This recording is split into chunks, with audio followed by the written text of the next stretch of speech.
Inside the Chrysler Center, Ann Arbor, Michigan, under 10 minutes to tip off. There, two teams that have won 4 games in a row, Purdue and Michigan, a top 20 matchup. Our guys on the ground, Noah Eagle, Robbie Hummel, what we are calling the best college basketball day on Peacock this season, and you guys get to kick it off, Noah. Definitely exciting, and it is going to be quite the night on Peacock. This is a great way to start it. Really battle for first place between these two teams, and a rematch from a couple weeks ago in which Purdue dominated at home and really showed physicality in the win. Absolutely. The pressure and physicality that Purdue was able to play with set the tone in that first meeting. Braden Smith, 4 steals in the first game. You have him shooting through the passing lanes. This is the way Michigan starts the ball game. A pick 6. Braden Smith taking that thing the other way. C.J. Cox also 3 steals himself. Trey Donaldson, a rough one, 11 points, but also 6 turnovers. Cox picked him up 94 feet. You see right here, he takes the ball from him.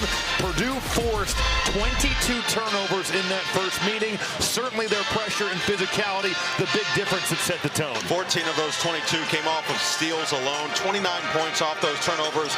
All of these categories well above the season average. It's going to be difficult for Michigan to turn the tide. Now, it helps that they're at home, but you look on the other side of the court, and you've got arguably the best point guard in all of college basketball. And I think the more we watch Braden Smith play, it's not even arguably. He is the best point guard in college basketball. So good in pick and roll, so good at running a team, also so effective at just manipulating defenses. He saw a lot of drop coverage in that first game, especially with Vlad Golden guarding Trey Kaufman-Renn. Smith has been, over the course of his career, a drop coverage killer. We'll see what's the adjustment for Dusty May tonight against a guy that plays as much pick and roll as anybody in the country. Braden Smith already has some signature moments over the course of his career. He's added a few more this season. Will tonight be another example of that, or will Michigan get their get back? We're about to find out, Ahmed, and we're really excited. All right, we're excited as well. Get to you guys in about 6 minutes from now for the tip of this one. 2 teams vying for a Big Ten title, of course, also in the NCAA tournament field, as projected right now by our friends over at the Field of 68 Media Networks. The call the first half. Send it out to our guys, Noah Eagle and Robbie Hummel. Guys, take it away. All right, Ahmed, thanks so much. We are all set for action in a battle for the top of the Big Ten. Michigan 18-5, 10-2 in conference. Purdue 19-5, 11-2 in conference. You look at where they stand at this point of the season, and they're right at the top. Purdue a half-game lead over Michigan State and Michigan. Michigan State plays later tonight on Peacock against Indiana. Wisconsin and UCLA just a couple games behind.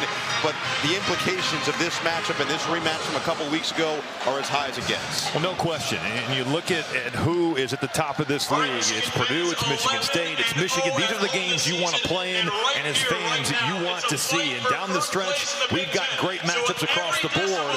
Braden Smith leads the conference in assists per game, but in the meeting a couple weeks ago against the Wolverines, 24, 7, 10, and 4 steals. He was phenomenal. Danny Wolf on the flip side really has rebounded from one of his poor performances against Purdue and West Lafayette. Only 4 points, 1 of 7 from the field. The 4 games since, 15 and 11 for the guy that leads the conference in double-doubles per game. 2 of the more unique skill sets considering the size of each player. Braden Smith, 6 foot on his best day, and just dominates the game. Plays bigger than he is with his 6'5" wingspan. You've got Danny Wolf, plays like a guard at 7 foot. And these 2 teams going toe-to-toe for the second and final time this season. One of 3 teams for each that they'll play twice in the Big Ten. A 91-64 Purdue victory on January 24th. With Paul Self, Larry Serrato, and Steven Anderson, we are underway from the Chrysler Center, and Purdue has it to start this big-time matchup.